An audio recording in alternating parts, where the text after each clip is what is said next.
Hey, what's up guys, it's me your boy Orban Caste Vinish back here with another brand new video and I hope you guys are having a great day. So we are here for the Mexico Grand Prix review, so without any further ado, let's get right into the video guys. So the race was pretty eventful with some moves happening across the field. We had some DRS train proving hard to overtake, with the incident starting with Perez's DNF from the race at lap 1 crash with Leclerc. We'll get to that in a bit. First, let's run through the race results. Well, it starts with Max converting another Charles Leclerc pole to a win. Hamilton in P2, Leclerc in P3, Sainz in P4, Norris in P5, Russell in P6, Ricciardo in P7, Piastri in P8, Albon in P9 and Ocon in P10, rounding off the top 10 point scorers of the race, with Gasly in P11, Tsunoda in P12, Hülkenberg in P13, Bottas in P14, Zhou in P15 and Sargent in P16, who retired from the race at the end of last lap, being the last of the runners, with the retirements being Perez, Magnussen, Alonso and Stroll. Now let's get talking about the incidents in the race. Perez's nightmare lap 1 crash. Well, at the race start, both Perez and Verstappen got a flying start over the Ferraris up ahead, with Perez gaining slipstream from both his teammate and Charles. With the door being wide open on the outside, he went for it and cut across tightly, squeezing into Charles, crashing out of the race. Honestly, it was nothing but a racing incident, and if he had made that move, he would have looked like an hero. But now looking back at it in hindsight, he probably should have backed off and should have sized up a move later on during the race, considering he had the pace this weekend to be in the top 3. It is honestly a bit frustrating because it finally looked like Perez has solved the issues that he was facing earlier this year so far, but an optimistic move put him out of the race, and the worst part of it all is that his championship rival Lewis Hamilton scored P2 with the fast lap, gaining 19 points over Perez, who scored nothing out of this race. Hope he can make a comeback at Brazil, considering it's a sprint weekend there. I hope he can make up for the loss that he had here. AlphaTauri's bittersweet weekend.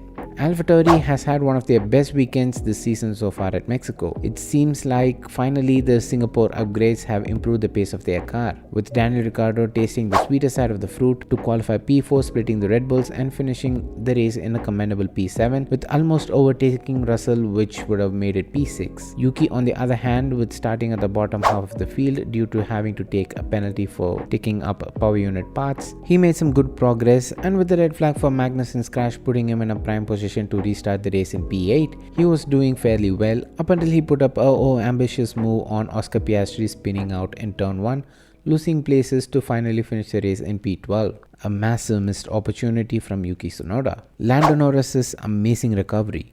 Lando Norris's pace today confirms my statement on the quali review that he had the pace this weekend to fight at the sharp end of the race. Starting P17, he made some strong progress on the first half of the race pre-red flag. Under the race restart, he lost some positions from P10, moving back down to P14. So effectively, any advantage that he gained out of the red flag quickly got nullified with him losing positions at the race restart. But his relentless pace at the recovery stint helped him to finish the race P5. And given 5 more laps, he probably would have challenged Carlos Sainz in P4 as well. Such was the pace from the British driver. Honestly, he's my driver of the day. Sharp, aggressive and precise moves all through the race. It was an absolute delight to watch him drive. And if he had qualified well, I have no doubt that he would have probably finished this race P2 here at Mexico. Magnussen's crash. Magnussen's crash is basically what stirred up the pot for us to have an entertaining race, as after the first set of pit stops, the race kind of settled. So basically what he had was a rear right suspension damage that caused for the crash. I'm glad to see Kevin walk away from the incident unharmed. Ferrari breaks hopes yet again. Though this happening was basically on the back of my mind, I was hoping with 2 cars lining up alongside each other, they'll be able to dictate the race to maybe bring home a double podium if not a race win. But they lost the lead of the race heading into turn 1 at lap 1, but I think the team did the ideal strategy.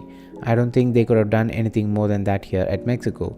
The medium compound of tire at the race restart would have looked good, but the Ferraris are much harsher on the tires than the Mercedes, so them choosing to go with the hard compound was the ideal strategy. So considering all the odds, I think they brought home a solid result. Williams showing some promise. With Albon finishing in P9, he did an absolute stellar job as usual. With Albon, this has become the norm, but Logan though was not so impressive yesterday in quali. He was very good today as he retired from the race on the last lap. He was running P12, so a solid effort from him. I'm happy that Logan has finally started to show some promise. I hope he can keep this up. Aston Martin's shocker of a race. Aston Martin had a horrendous race here at Mexico, with them finally having to retire both the cars out of the race. The cars were only moving backwards, and the honest truth is that even if they were running the cars in the race, the likelihood of them finishing in the points to salvage something out of this weekend was pretty much near to none. Don't know what happened to them, don't know what they've done to the car, but it's progressively getting worse. I hope they can get it sorted. So overall, the weekend was great. The Mexico mariachi band style F1 theme is always a delight to hear. Obviously a bit gutted for Sergio, as it would have been great to see him up on the podium considering he had the pace this weekend. Overtakes were happening up and down the field, but the TV direction was the biggest letdown. Some of my favorite moves and defense were by Hamilton and Ricciardo, George and Sainz, Lando and Ricciardo, lastly Hülkenberg and Ocon. Overall, a neat race, would give it a solid 7 out of 10. It was a solid race, nothing like the Zandvoort, Singapore or Spa, but still a race that is on par with some of the good races that we had this season so far. I love the Mexican atmosphere, the fans there are great, they show immense love and support to their home hero, which I bet is lovely. But I also don't support or encourage fans booing at other drivers like Charles. He didn't deserve the boost today. The incident with Checo, he couldn't have done anything else. He got sandwiched between both the bulls and it was a racing incident. And I also saw a clip of fans getting physically abusive towards the fans of other team and drivers. And that is not the quality of F1 fans.